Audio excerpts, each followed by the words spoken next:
خوێندکاری ژیر بە هیوای کاتەکی خۆش لەگەڵ وانەی بیرکاری پۆلی شەشەمەی بنەڕەتی لاپەڕە 44 لاپەڕە 44 گەیشتمە شیکاری پرسیارەکان پرسیاری 36 گەورەترین بەردی ئەڵماس کە تاکو ئێستا دۆزراوەتەوە بارستاییەکەی دەگاتە نزیکەی 3158 لە 10 کەڕات. ئەم بەردە لە باشووری ئافریقیا دۆزراوەتەوە لە ساڵی 1905. پارچە کراوە بۆ چەند پارچەیەکی بچووک بارستایی هەریەکەیان نزیکەی 29.3 لە 10 کەراتە. بەردەکە واتە ئەڵماسەکە چەند پارچە ئەڵماسی لێ کەوتەوە. بە هەمووی بارستاییەکەی ئەوەندەیە 3158 کەرات کراوەتە چەند پارچەیەک هەر پارچەی 29.3 کەراتەواتە ئەگەر ئەو ژمارەی دابەشی ئەو ژمارەی دەکەین دەتوانین بزانین نزیکەی چەند پارچە بووە بوویتە چەند پارچە. لێرە ئەو ژمارەی 3158 دابەشی 29.3 بەس چونکە 29.3 ژمارەیەکی سروشتی نییە فاریزەی لەگەڵا دەبی ئەو فاریزەی بە یەک خانە ببەینە لای دەستی ڕاست کە فاریزەکە چوە دەستی ڕاست ژمارەکە دەبیتە 293 لە ژمارەی سەرەوەش دەبی دیسان بە یەک خانە فاریزەی بگوازینەوە لای دەستی ڕاست ژمارەکە دەبیتە 31,058 دابەش 293. بزانم دابەشەکەم دروست کردیە. 301م وەرگرتێ دابەشی 293 یەک هەیە لێرە نووسیتم یەک جاران 293 وەک دەبینن ئەوجا کە هەردوو ژمارەکەم لێک دەرکرد حەفدە ماوە ئەو پێنجە دێتە خوارێ 175 چەند 292 نابی لەبەر هەندێ سفرەک لێرە دانرا سفر هەیە ئەوجا هەشتەکە دەینیمە خوارێ بەڵام دەبی پێشتر ئەو سفرەم لەبیر نەچی یەک سفڕی دانێم ئەوجا 1758 دابەش 293 شەش هەیە 6 جاران 3 18 6 جاران 9 54 یەکیش 55 6 جاران 2 12 لەگەڵ 5 17 کەواتە دابەش کرایە بۆ 106 پارچە ئەڵماس 106 پارچە.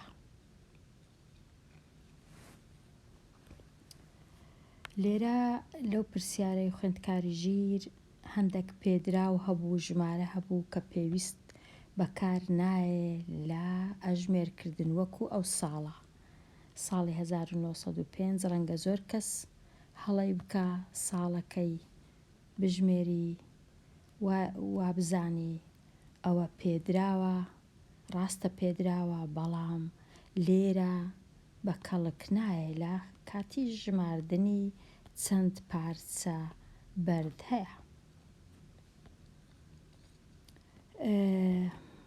تەواو بووین لەو پرسیارەی. ئەگەر دەتەوێ خوێندکاری ژیر بزانی ئەو بەردە کووە کو دەبیندرێتەوە لە چێ زۆر هەیە ئایا لە کوردستان هەیە یان نییە دەتوانی لە کۆمنت ئەو پرسیارانە بنووسی ئەمن دەتوانم لە یوتیوب یان بە خۆت بگەڕێی بە شوێنی یان ئەمن بگەڕێم ئەو ڤیددیوانت لینکی ئەو ڤیددیوانە دانێم کە چۆن خەڵک بە دوای ئەو بەردانە دەگەڕێن و دەبیننەوە. بێگومان ئیشەکی زۆر ئاسان نییە، بەڵام هەر ڕەنگە خۆشە بزانی و تەماشای ڤیددیۆکان بکەی. ئەوە تەواو بووین لێرە. دەچینە لای پرسیاری بەکارهێنانی پێدراوەکان بۆ شیکاری پرسیارەکانی 37 و 38 خشتەی بەرامبەر بەکار بهێنا. لێرە خشتەکەیە ئەگەر تەماشای و خشتەیەکەین لێرە نووسرایە گرانترین نرخ دراوە بۆ خشل. زۆر سەردێڕەکی لەو باشانە نییە، دەبووە نووسرا بە نرخی بەردانایە بەکان، چونکە ئەو بەردانە زمرد و یاقوت و سەفیر پێیان دەڵێن بەردی نایاب، نەک گرانترین نرخ دراوە بە خشل.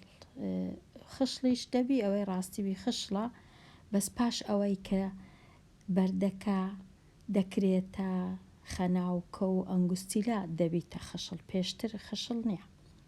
خشلیش هەڵە نووسراوە لەئەکە دەبی حەفتەک لێرە هەبی، حەفتیان نازام چی پێ دەڵێن.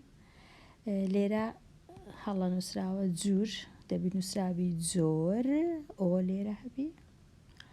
کەواتە خوێندکاری ژیر لەو نووسینەکان لەو باشانە نینە ئەگەر تێنەگەی. کەواتە ئەگەر تێنەگەی هەڵەی تو نییە، چونکە باش نەنووسرایە.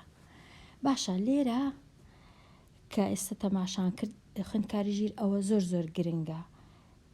ئەو ملیۆن دینار زۆر کەسێ لە بیری دەچی دوو ژمارەی تەواو یەک تەنیا بەکاردەینی لە بیری دەچی جارانی ملیۆنی بکە. ئەوە زۆر گرنگە، دەبی هەمیشە ئەو ژمارانەی لێرەیە لە بیرت نەچی کە ئەوانە بە ملیۆنەواتە دەبی جارانی ملیۆنیان بکەی. بارستایش بە کەڕات ئەلێرە نووسرایە. ئێستا دەچین بزانین چیان داواکاریەکان چنا. لێرە پرسیاری 37 بژمێر بەکاربهێنە. زۆر ئیشەکە خۆشە، ئاسانە. بۆ دۆزینەوەی بە نرخترین کەڕات یەک کەڕات لە بەردەکان، واتە یەک کەڕات بە چەندە، نەک نۆزدە. لێرە نۆزدەمان ناوێ، نۆزدە هەیە بەڵام دەمانوێ بزانین یەک بە چەندە، نامانوێ بزانین 32 کەڕات بە چەندێ، دەمانوێ بزانین یەک. چ دەکەین هەتا بزانین یەک؟ ئەو زۆر ئاسانە. ئەو ژمارەی دێنی جارانی بێگومان ملیۆنی دەکەی، دابەشی کەڕاتەکان دەکەی، نرخی یەک کەڕات دەردەچی لە زمرد، هەروەها لە یاقوت، هەروەها لە سەفیر. با بچین بزانین کو. یەکەم جار زمرد پارەکە 2 جارانی 1 ملیۆن دیناری دەکەم، ئەو جا دابەشی 19 و 77 کەڕاتی دەکەم کە دابەشم کرد بە بژمێر بێگومان دەرچوو 106,000 و هەتا بزانم ئەو ژمارەی بخینمەوە دوو دابڕێنی دروست دەکەم. 106,222 دینار نرخی یەک کەڕات لەو بەردای کە ناوی زمردە، پاش ئەوەی کە بەردەکە چاک دەکرێ و بێگومان زۆر ئیشە هەتا ئاوهای لێ دروست دەبیتن. یەکەم جار لەگەڵ بەردی دیکە تێکەڵاوە ڕەنگە هەر ڕەنگەکەی دیار نەبینی، بەڵام پاشی چاکردن ئەوهای لێدێ، ئەو جار لە خشلدا دەندرێ. ئەو جۆرە بەردا ناوی بێگومان ڕەنجی دیشی هەبی، بەڵام ڕەنگە بەناوبانگترین ڕەنجی ئەو ڕەنگە کەسکە سەوزە جوانە بیتن. 106,222 دینار بۆ هەر یەک کەڕات لەو بەردا. ئەوە تەواو بووین. چینە لای پاشی هەنجی، پاشی زمردەکەی چییە؟ یاقوتەکەیە. ئەو یاقوتەش دەینین چار ژمارەی تەواو 6 ملیۆن جارانی ملیۆنی دەکەین ئەوجا دابەشی ئەو ژمارەی دەکەین بزانین یاخود بە چەندیە. چینە لای یاخوتەکە ئەو جۆرە زیاتر سۆرە ڕەنگی دیشی هەیە بەڵام ئەوە باوە زیاتر دەینین 4 ژمارەی تەواو 6 جارانی ملیۆنی دەکەین لێرە ئەو جا دابەشی 32 دەکەین بە بژمێر زۆر ئاسانە بە بژمێر بە ئەوەی بچین بە یەکەوە بکەین 4 و 6 32 08 4 و 6 جارانی ملیۆنی دەکەم ئەو جا دابەشی 32 08 دەکەم بێگومان ژمارەی زۆر دوور و درێژ دەردەچی بەڵام ئەمن هەمووی وەرناگرم تەنیا 143,392 نزیکی دەکەمەوە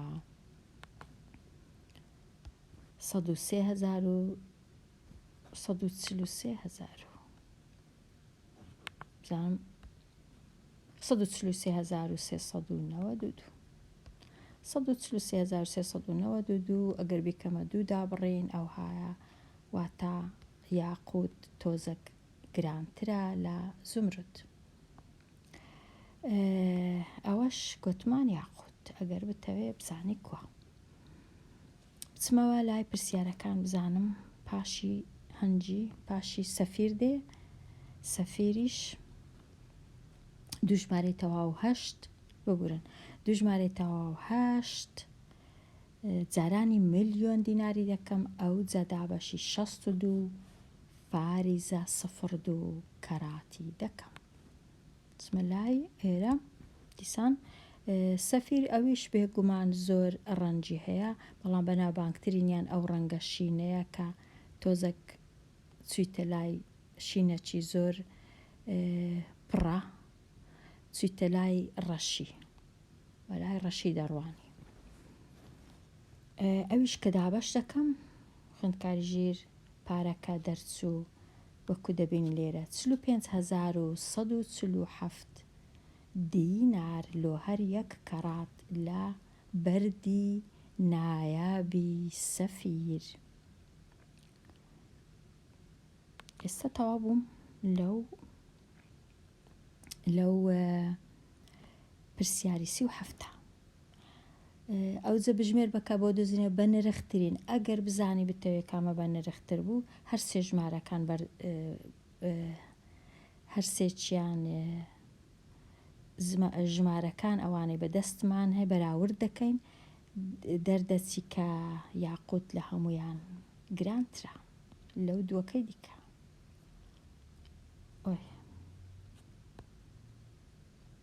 دەردەچی کە یاقوت لەوان گرانترە ئێستا بسمەلای پرسیاری پاشەوی پرسیاری ژمارە 30 و ئێرە بستڕمەوە پرسیاری ژمارە 38 خوێندکاری ژیر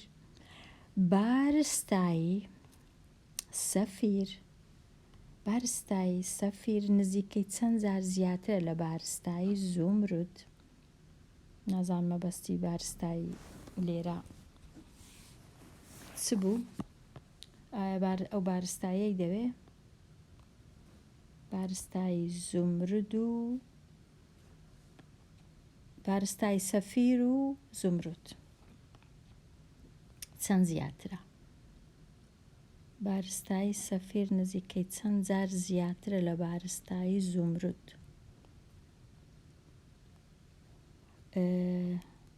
بارستایی سەفیر 62 زومردیش 19 ئەگەر بمانەوێت بە خەمڵاندن بخەمڵێنین ئەوەی بکەینە 60 ئێرە 62 60 کەرات ئەوەش بکەینە 20 60 چەند جار زیاترە لە 20 60 دابەشی 20 بکەین ئەوها 60 دابەش 20 سێ جار زیاترە ئەو سفرە دەڕوا 6 دابەش 2 دەکاتە سێ لەبەر چ نزیکم کردەوە خوێندکاری ژیر چونکە نووسرا بوو نزیکەی واتە پێی ناوێ بە تەواوی بزانین چەندە، تەنیا نزیکەی وەڵامەکەت دەڵێ 3 جار، چونکە ئەگەر 60 بینی دا بەشی 20 بکەی دا کاتە 3 واتە وەڵامەکە دەرێ 3 جار زیاترە. ئەوەش تەواو بووین لەو لاپەڕەیە. دەچمە لاپەڕە 45. پرسیاری 39 درەختی بریسکلۆن لە کاژیەکانە دەژمێردرێت بە بەتەمەنترین درەخت لە جیهان. زۆر بەتەمەنە ئەو درەختە. هەندێ لەم درەختانە چیوەکەیان دەگاتە ئەو ژمارانە. ئەگەر بیان خینمەوە ژمارانە، ژمارە یەکەم 11.2 لە سەدا مەتر چیوە، واتە دەورەی دارەکەی 11 مەتر، یان دەگاتە 10 مەتر و 9 لە 10 مەتر، یان دەگاتە 9 مەتر و 5، یان دەگاتە 9 مەتر و 6. ئێستا چی دەوێت؟ داواکاریەکە تێکڕای چێوەواتە سەرجەمەکەی، سەرجەمی هەر 4 درەخت چەندە بە یەکەوە. تێکرا دەبا بنووسرا بە سەرجەم، بەڵام نووسرایە تێکرای، ئەمن ئەوهای تێدەگەم کە سەرجەمەکەی دەوێت، یان تێکرای چێوەی هەر 4 درەختە، هەر 4 بە یەکەوە. با بچین بزانین کو ئەمن هەر 4 درەختەکە. یەکەم دەربا بزانین چێوە مانای چێ، خوێندکاریژی چێوە واتە ئەگەر لێرە ڕاوەستی هەمووی هەتا دەگێ ئێرە پێی دەڵێن چیوە. لێرە شەرو ئەگەر لێرە ئەوە چێوەی چونکە قەدی دارەکە وەکو بازنەک وایە چێوەی هەیە. چێواتە دەوری ئەو بازنەیە، دەورەکەی چەندە. خوێندکاری ژیر مادام هەر باسی چێوەی دەکەین، باسی تیرەش بکەین. لەو خاڵەی هەتا دێ ئەو خاڵی ئەوە لێرە هەتا ئێرە پێی دەڵێن تیرەی بازنە، دەوروبەرەکەش پێی دەڵێن چێوەیان چیوە. ئێستا ئەوە 4 چیوەی جۆرا و جۆرمان هەبوو، یەک لە یەک بچووکتر بوون، لە هەمویان گەورەتر 11، دوایە 10، دوایە 9، 6، دوایە 9 و 5. گرنگ نییە کامە لە چێندەرەیە، بەڵام لە کاتی کۆکردنەوە خوێندکاری ژیر گرنگترین شت ئەوەیە فاریزەکان لە خوارەوەی فاریزەکان بن، نابی فاریزە ئەوها لێرە بی.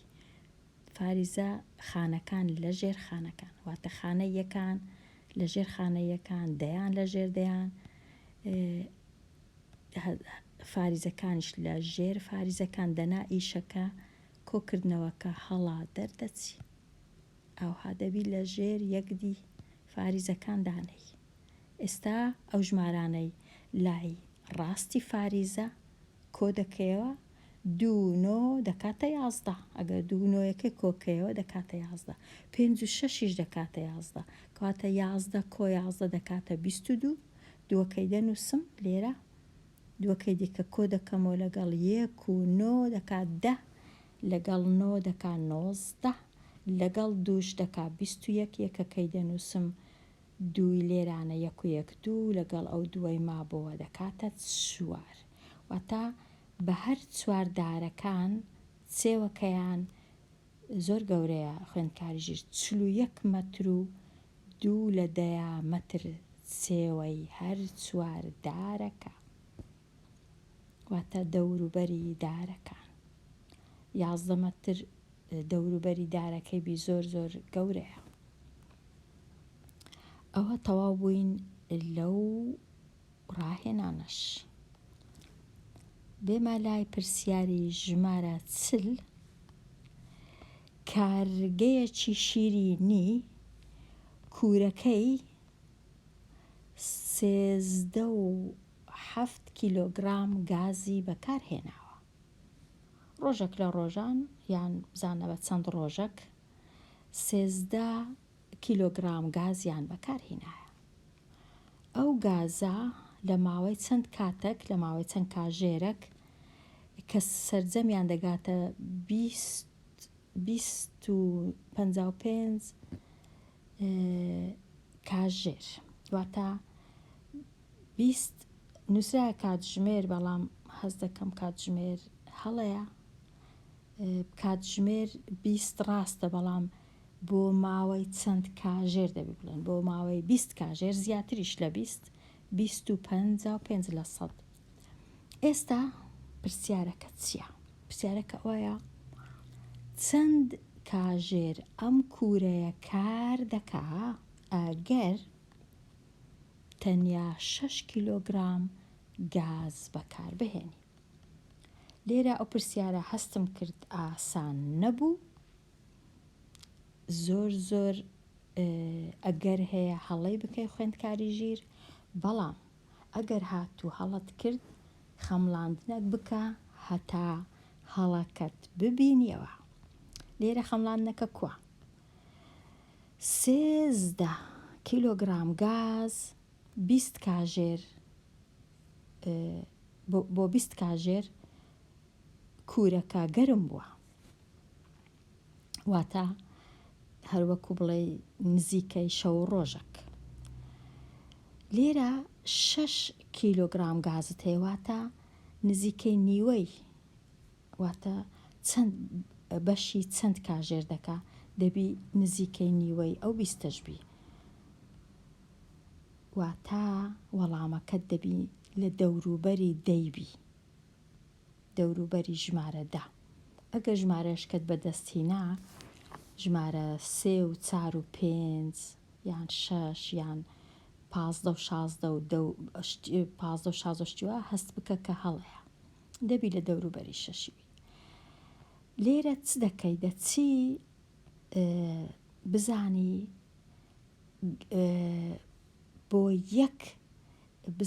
بۆ یەک کیلۆگرام، 1 کیلۆگرام بەشی چەند کاژێر دەکا 1 کیلۆگرام گاز. ئەو جەگەر 1 کیلۆگرام گاز زانیت، ئەو جارانی شەشی دەکەی 6 کیلۆگرامیش دەزانی، هەتا 1 کیلۆگرامەکەی بزانین دەبی ئەو 20دا بەشی 13 بکەین، هەتا بۆ 1 کیلۆگرام گاز بزانین چەندە، ئەو ژمارەی بەدەستمان دێ جارانی شەشی دەکەین. ئەوە لێرە کوورەکەیە، ئەوەی دەمانەوێ 20 کاژێرەکەی دابەشی 13 و 7 دەکەین، هەتا ئەو وەڵامەی دەردێ کاژێر لە 1 کیلۆگرام بۆ 1 کیلۆگرام گاز ئەوەندە کاژێرێ. ئەو جە دوایە بێگومان ئەمن لێرە بژمێرم بەکارهێنا خوێندکاری ژیر، 20م هیچ جیاوازینی، ئەگەر 20ەکەی جارانی شەشی بکەی دوایە دابەشی 13 و 7 بکەی، یان 20ەکەی دابەشی 13 و 7 بکەی دوایە جارانی شەشی بکەی، کە ئەژمێرکردنەکەم ئەنجامدا دەرچوونۆ کاژێر، واتە لە دەوروبەری دەیە خەمڵاندەکەشم دەبوو، کەواتە وەڵامەکەم شیاوە، هەتا ئەگەر 100%یش نەبی شیاوە. بژمێر بەکاربینا خوێندکاری ژیر، هەرچەندە نەنووسرا بوو، بەڵام هەست دەکەم لێرە باشە بژمێر بەکار بهێنن. 255 جاران 6 دابەش 13. کوو بزانی ئەگەر هەڵەت کردبوو، گریمان هەڵەت کرد خوێندکاری ژیر 13 دابەشی 20 کرد، کە 13 دابەشی 20 دەکەی، دوایە جارانی شەشی دەکەی، دەردەچی با بچین بزانین کە 13 و 7 دابەشی 255 بکەین، 13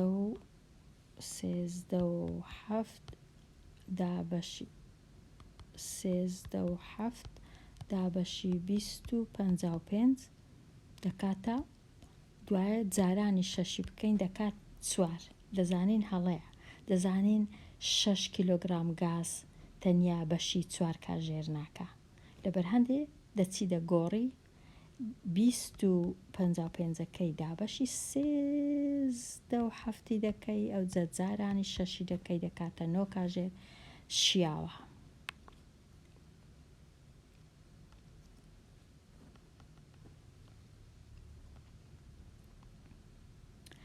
لێرە خوێندکاری ژیر ئەو